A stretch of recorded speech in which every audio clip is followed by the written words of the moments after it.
Selamat sejahtera kepada dokter dan rakan sekalian. Hari ini kami daripada Soalan 4 ingin menerangkan dan membentangkan mengenai terangkan satu strategi inovasi yang diamalkan oleh satu organisasi kerja terpilih pasca pandemi COVID-19. Dan ahli kumpulan kami adalah Astika binti Said, Christina Sidi Jondi yaitu saya, dan Hazima Syamimi binti Roslin, dan juga Stella Tengkawang. Dan marilah kita memulakan pembentangan selepas ini. Strategi inovasi digunakan oleh organisasi untuk menggalakkan dan mempromosikan inovasi. Dalam operasinya dirujuk sebagai strategi inovasi. Untuk mencapai objektif tertentu dan memperoleh kelebihan daya saing, ianya memerlukan pengurusan usaha inovasi yang terancang dan berkaedah. Strategi inovasi yang cekap menyerta padukan penjanaan ide baharu, pembangunan dan pelaksanaan produk, serta penambahbaikan proses untuk kemajuan yang lebih baik. Oleh itu, yang merangkumi setiap peringkat perkembangan inovasi daripada penjanaan konsep dan idea. Seterusnya, organisasi mesti sentiasa menyesuaikan diri dan berubah untuk kekal di hadapan dalam persekitaran perniagaan yang sangat kompetitif dan dinamik pada masa kini. Dengan bantuan inovasi, perniagaan kini dapat membangunkan prospek baru, meningkatkan perkhidmatan mereka, dan memperoleh kelebihan daya saing. Tetapi inovasi tidak datang secara kebetulan, yang memerlukan pendekatan yang terancang dan berkaedah. Pendekatan inovasi akan berguna dalam situasi ini. Strategi inovasi organisasi ialah pendekatan yang mereka cipta untuk menggalakkan mengurus inovasi yang terkesan. Ia termasuk pelbagai aktiviti seperti menghasilkan konsep baru dan menyiasat teknologi baru muncul agar serta mencipta dan mengkomersialkan barangan, perkhidmatan atau prosedur baru. Ia berfungsi sebagai peta jalan bagi organisasi mengarahkan tindakannya mengikut strategi dan matlamat perniagaan menyeluruh. Selain itu, pelan inovasi yang berjaya memberikan perniagaan kelebihan daya saing yang membolehkan mereka menonjol dalam pasaran, membangunkan cadangan nilai tersendiri dan memenuhi permintaan pasaran, dan memperoleh bahagian pasaran dengan melancarkan tawaran baru dan inovatif sambil terus meningkatkan produk atau proses semasa organisasi. Baiklah, seterusnya saya akan membentangkan tentang kepentingan strategi inovasi pada pasca pandemi COVID-19. Terdapat beberapa kepentingan strategi inovasi. Antaranya ialah meningkatkan kualiti kerja yang lebih baik. Tanpa disedari, kita telah hidup dikelilingi dengan hasil inovasi yang pelbagai. Inovasi perisian mempercepatkan penyebaran maklumat. Pekerja-pekerja boleh melakukan tugas pada bila-bila masa dan luar waktu kerja. Oleh hal yang demikian, kualiti kerja akan menjadi lebih baik. Maka setiap organisasi perlu mengambil langkah yang proaktif dalam mengatur strategi inovasi agar organisasi dapat berkembang sesuai dengan peredaran zaman, khususnya pada pasca pandemi COVID-19 yang berlaku pada tahun 2020. Organisasi perlu memanfaatkan teknologi dengan sebaik-baiknya akibat daripada prosedur yang dilaksanakan sewaktu pandemi COVID-19 telah menyekat kebebasan pekerja dalam sesebuah organisasi. Contohnya, syarikat Maybank telah mewujudkan pelbagai perkhidmatan atas talian untuk memudahkan pelanggan berurusan sewaktu pandemi COVID-19. Oleh itu, strategi inovasi yang mantap perlu dilaksanakan agar organisasi-organisasi yang ada di Malaysia ini boleh berkembang dan bersaing dengan negara luar dan juga meningkatkan kualiti kerja. Sekian itu saja daripada saya serahkan kepada pembentang yang seterusnya. Assalamualaikum dan salam sejahtera. Saya Astika binti Said dengan not metrik BE 20110439 akan meneruskan pembentangan di bahagian kepentingan strategi inovasi, yang mana ianya akan mempercepatkan pencicilan. Ini kerana penerimaan pencicilan di seluruh negara sejak sekian lama, Malaysia telah mempercepatkan penerapan digitalnya dan dengan itu telah diiktiraf sebagai antara 20 negara teratas dari segi kemahiran digital. Menurut WEF 2009. Aktiviti berkaitan digital di negara ini mencakupi bahagian sebanyak 900% daripada KDNK pada tahun 2009.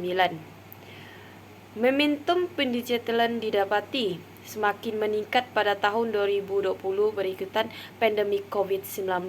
Peningkatan ini turut menyokong ekonomi negara lantas Malaysia diiktiraf sebagai pasaran keempat terbesar di Asia Tenggara dari segi kadar penebusan e-dagang.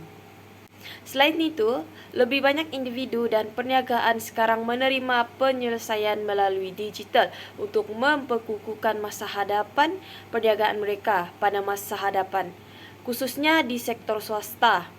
Akan terus menggiatkan usaha merangsang transformasi digital di seluruh negara dan mengukuh kedudukan daya saing negara di rantau ini, seperti yang dinyatakan dalam rangka tindakan ekonomi digital My Digital yang dilancarkan pada bulan Februari 2021.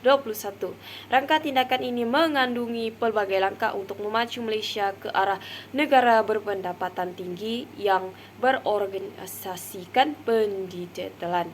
Di samping mempercepatkan pelaksanaan penggerak utama ekosistem, mendigitalkan industri sedia ada dan membangun industri digital baharu untuk menjadi pemacu pertumbuhan ekonomi masa hadapan apabila Malaysia beralih kepada revolusi perindustrian keempat.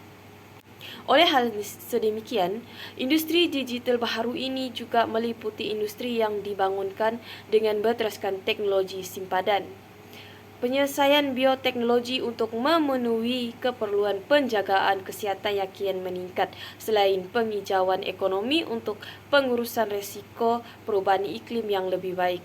Rangka tindakan ini yang mana temponya adalah daripada 2021 hingga 2030 akan memanfaatkan momentum pertumbuhan digital di Malaysia.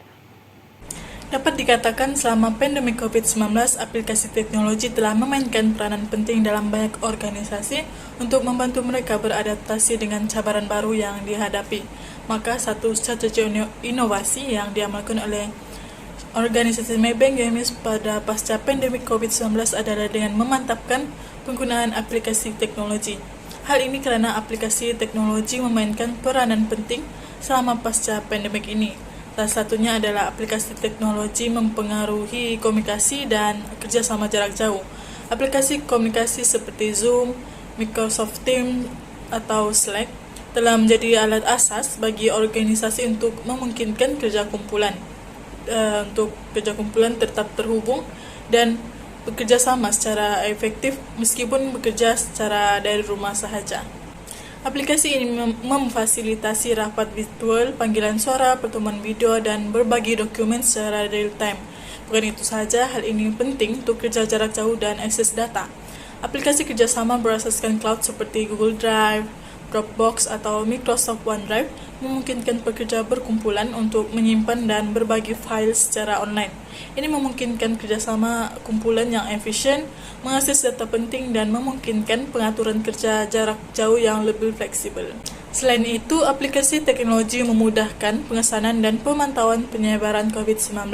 Aplikasi pengesanan dan pemantauan penyebaran COVID-19 seperti aplikasi pengesanan COVID-19 di beberapa negara seperti Arogya Setu yaitu di India atau COVID Safe di Australia telah digunakan oleh organisasi dan pemerintah untuk mengesan dan memantau penyebaran virus.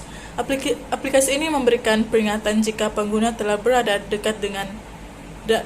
dalam kontak dekat dengan orang yang terjangkiti, membantu membatasi penyebaran virus dan memperingatkan individu yang berpotensi terpapar.